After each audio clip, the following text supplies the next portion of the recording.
ఇప్పుడు కూడా అంతమంది చనిపోయినప్పుడు విజయ్ సిబిఐ ఎంక్వైరీ పెట్టినప్పుడు సో అంత వ్యతిరేకత విజయ్ మీద రాలేదు. సో విజయ్ని చూడడానికి వచ్చినప్పుడు నేషనల్ హైవేలే 4-5 గంటలు జామ్ అయినటువంటి పరిస్థితి. మోర్ ఓవర్ వాళ్ళు ఒక స్టార్డమ్గానే చూశారు, విజయ్ని చూడడానికి వచ్చారు. వచ్చిన వాళ్ళంతా పవన్ కళ్యాణ్ సభలోకి వచ్చినట్టు ఓట్లు వేయని వాళ్ళు కాదు, లేదంటే ఇంకేదో సెలబ్రిటీ కోసం వచ్చిన వాళ్ళు కాదు. వీళ్ళంతా ఓటర్లు అనేది ఇక్కడ ప్రూవ్ అయిపోయింది. అండ్ ద పాయింట్ ఏంటంటే సార్, విజయ్కి గ్రామీణ స్థాయి వరకు కూడా ఫ్యాన్ క్లబ్స్ ఉన్నాయి. సో వాళ్ళే ఫ్యాన్సే కార్యకర్తలుగా మారారు, ప్రచారం చేశారు, ఎవరికి వారే బాధ్యత తీసుకున్నారు అని చెప్పడంలో ఎట్లాంటి సందేహం లేదని అనిపించింది. సో ఆ తలపతి ఈరోజు కమాండర్ ఇన్ చీఫ్గా కావడానికి ఆయన అభిమానమే, ఆయన ఫ్యాన్ కేడర్ ఈరోజు ఈ స్థాయికి తీసుకొచ్చింది అనుకోవచ్చు కదా. అభిమాన సంఘాలు చాలా క్రియాశీలకమైనటువంటి పాత్ర పోషించే ఎన్నికల్లో. అయితే మీరు చెప్పిన దానికి ఒక చిన్న యాడ్ చేస్తాను నేను. తమిళనాడులో పట్టణ ప్రాంతాల్లో, నగరాల్లో 69 నియోజకవర్గాలు ఉంటే 60 చోట్ల గెలిచింది టీవీకి. ఈస్ వన్ ఇంట్రెస్టింగ్ పాయింట్ ఏంటి అని అంటే, 69 నగరాల్లో నియోజకవర్గాలు ఉంటే 60 చోట్ల గెలిచింది. ఇంకొక ఇంట్రెస్టింగ్ పాయింట్ ఇక్కడే ఏంటి అని అంటే, గత ఎన్నికల్లో డిఎంకే మీకు చెన్నై పరిసర ప్రాంతాల్లో 22 నియోజకవర్గాలు ఉంటే 20 చోట్ల గెలిచింది. కానీ ఈసారి 2 సార్లే గెలిచింది. 16 చోట్ల టీవీకే గెలిచింది. 16 చోట్ల టీవీకే గెలిచింది. దానికి ఒక ఎత్తుగడ ఉంది. ఆ ఎత్తుగడ ఏంటంటే, పెరంబూర్లో స్వయంగా విజయ్ దిగటం. ఎందుకు? పెరంబూర్ అనేది చెన్నై పరిసర ప్రాంతాలకు ఆనుకున్నటువంటి నియోజకవర్గాల్లో ఒకటి. అదే ఎత్తుగడతోటి పెరంబూర్ నుండి పోటీ చేశారు విజయ్. కాబట్టి సక్సెస్ నియోజకవర్గం కూడా అదే బెల్ట్ లో ఉంటుంది కదా. వ్యూహాత్మకమైనటువంటి ఎత్తుగడలు వేయటంలో డిఎంకే ఎక్కడ బలంగా ఉందో ఆ బలాన్ని దెబ్బగొట్టడంలో విజయ్ సక్సెస్ అయినట్టుగా మనకు కనపడుతుంది. గ్రామీణ ప్రాంతాల్లో 165 నియోజకవర్గాలు ఉంటే విజయ్ పార్టీ గెలిచింది కేవలం 47 చోట్ల మాత్రమే. అంటే గ్రామీణ ప్రాంతాల్లో ఇంకా ద్రవిడియన్ పార్టీలు తమ బలాన్ని నిలబెట్టుకున్నాయనేటటువంటి విషయం ఈ అంకెతో కనపడుతుంది. అంటే వీటన్నిటికంటే కూడా చాలా కీలకమైనటువంటి అంశం ఏంటి శ్రీకాంత్ అంటే, మనకి కొన్ని ఎక్స్పెరిమెంట్స్ జరిగాయి శ్రీకాంత్ ఈ దేశంలో రాజకీయాల్లో. ఎక్స్పెరిమెంట్స్ జరిగిన ప్రతిసారి ప్రజలు ఆశపడ్డారు, ఇక రాజకీయాల్లో మార్పులు వస్తాయి, ప్రజలకు మంచి జరుగుతుంది అనేటటువంటి ఒక ఆశ పడితే ఆ ఆశను ఒమ్ము చేసినటువంటి సందర్భాలే మనకు కనపడ్డాయి. 2 ఉదాహరణలు, ఇప్పుడు జరిగింది 3వ ఉదాహరణ. ఆ 2 ఉదాహరణలు ఏంటి అంటే, 1977లో కేంద్రంలో మొట్టమొదటి జనతా ప్రభుత్వం అధికారంలోకి వస్తే ప్రజలు చాలా సంతోషపడ్డారు. దేశానికి మంచి జరుగుతుంది, దేశ ప్రజలకు న్యాయం జరుగుతుంది, కొత్త పార్టీ వచ్చింది అనేటటువంటిది. కానీ ఆ ఎక్స్పెరిమెంట్ ఫెయిల్యూర్ అయింది, ప్రజలు నిరాశపడ్డారు. ఇది పాయింట్ 1. పాయింట్ నెంబర్ 2, అస్సాంలో యూనివర్సిటీ నుండి ఆల్ అస్సాం స్టూడెంట్ యూనియన్ అనే ఒక స్టూడెంట్ యూనియన్ యూనివర్సిటీ నుండి డైరెక్ట్ గా బయటకు వచ్చి 1985లో అస్సాం గణ పరిషత్ పెట్టి ప్రఫుల్ల కుమార్ మహంత లాంటి ఒక విద్యార్థి నాయకుడు ఆ రాష్ట్రానికి 2 సార్లు ముఖ్యమంత్రి అయ్యాడు. 1985లో అయ్యారు, 1996లో అయ్యారు. కానీ ఆ ఎక్స్పెరిమెంట్ కూడా ఫెయిల్ అయింది. వాళ్ళు కూడా ప్రజలు పెట్టుకున్నటువంటి నమ్మకాన్ని సక్సెస్ చేయలేకపోయారు. ఇవాళ ఇంకొక ఎక్స్పెరిమెంట్ మీకు తమిళనాడులో జరిగినటువంటి ఒక బ్రహ్మాండమైనటువంటి ఎక్స్పెరిమెంట్.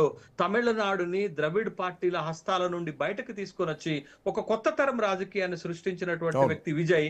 బట్ ఇదొక ఆశ. మరి ఈ ఆశ ఎంతవరకు సక్సెస్ అవుతుంది అనేది మనం చూస్తే, ఇవాళ గెలవటం కాదు, ఈ గెలుపుని నిలబెట్టుకోవటం. విజయ్ ముందు కొన్ని సవాళ్లు ఉన్నాయి. ఆ సవాళ్ళు ఏంటో చెప్తాను శ్రీకాంత్. ఒకటి, ప్రభుత్వం ఏర్పాటు చేయటం. ఎందుకు అనంటే 234 నియోజకవర్గాలు ఉన్నటువంటి తమిళనాడులో 118 రావాలి ప్రభుత్వాన్ని ఏర్పాటు చేయడానికి. కానీ విజయ్కి 107 వచ్చి సింగిల్ లార్జెస్ట్ పార్టీగా వచ్చింది. తను ప్రభుత్వాన్ని ఏర్పాటు చేయాలంటే ఇంకొక 11 మంది శాసనసభ్యులు కావాలి.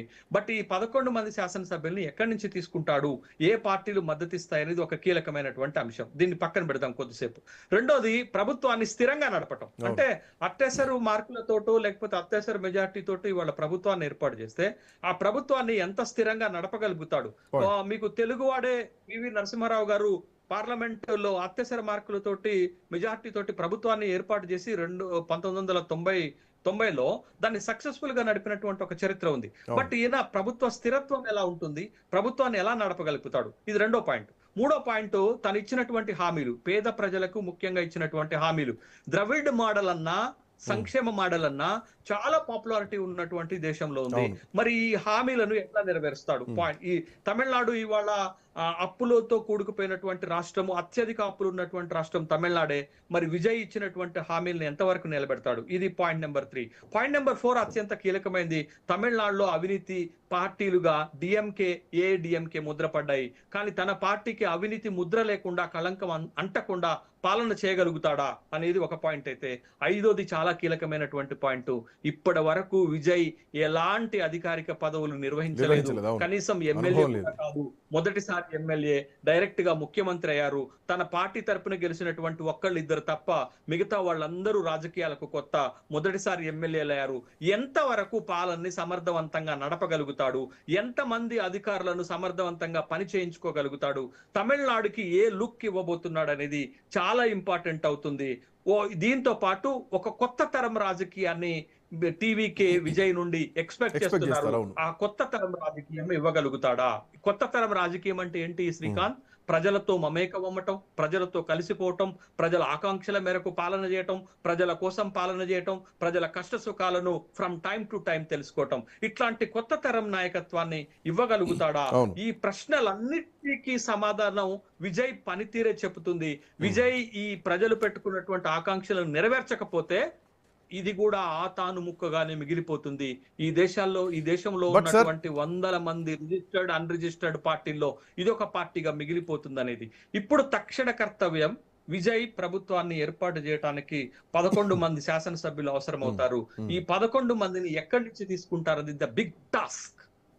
సరే, ఇందులో ఒక పాయింట్, సరే ఇది సవాళ్ళు ఎట్లా ఎదుర్కోబోతున్నారు అంటే, విజయ్ ఎన్నికల ప్రచారంలో మాట్లాడినటువంటి కాన్ఫిడెన్స్ లెవెల్స్ కావచ్చు, లేదంటే ప్రభుత్వాన్ని ఏర్పాటు చేయబోయేటువంటి ధీమా కావచ్చు, కొంత పాజిటివ్గానే మనం ఎక్స్పెక్ట్ చేద్దాం. బట్ పాయింట్ ఏంటంటే సార్, ఒక లోటును విజయ్ భర్తీ చేస్తారేమో తమిళనాట అన్నది కనిపిస్తుంది. ఎందుకంటే ఎంజి రామచంద్రన్ ఎంజీఆర్ అయ్యారు, ఏఐడిఎంకే స్థాపించారు, కొంతకాలం ముఖ్యమంత్రిగా పనిచేస్తారు. ఆయన వస్తున్నటువంటి శైలి, విజయ్ వస్తున్నటువంటి శైలి ఈక్వల్గా కనిపిస్తోంది. సినిమాలను వదిలేసి పూర్తిగా రాజకీయాల్లోకి వచ్చారు. విజయ్ కూడా సినిమాలను వదిలేసి పూర్తిగా రాజకీయాల్లోకి వచ్చేసారు. లాస్ట్ సినిమా జననాయకన్, అది రిలీజ్ కూడా నోచుకోలేదు.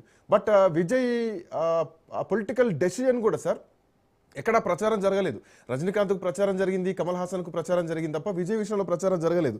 2 సినిమాలు 2024లో వచ్చినటువంటి గోట్, ఆ సినిమాలో 450 కోట్లు వసూలు చేసింది ఆ సినిమా. ఆ తర్వాత లియో 2023లో వచ్చినటువంటి లియో సినిమా 600 కోట్ల రూపాయలు వసూలు చేసింది. ఆ తర్వాతనే Vijay political entry all of sudden గా డిక్లరేషన్ అయిపోయింది. ఆ తర్వాత పార్టీ అనౌన్స్మెంట్ అయిపోయింది. ఆ తర్వాత గెలిచాడు, రేపు పొద్దున ముఖ్యమంత్రి కాబోతున్నారు. సో ఒక ఎంజి రామచంద్రన్ ఎపిసోడ్ మళ్ళీ కనిపిస్తుంది అనుకోవచ్చా? శ్రీకాంత్, తమిళనాడులోనైనా సౌత్ ఇండియాలోనైనా సినిమా రంగ ప్రభావం రాజకీయాలపైన పెద్ద ఎత్తున ఉంది అనేది అనేక సందర్భాల్లో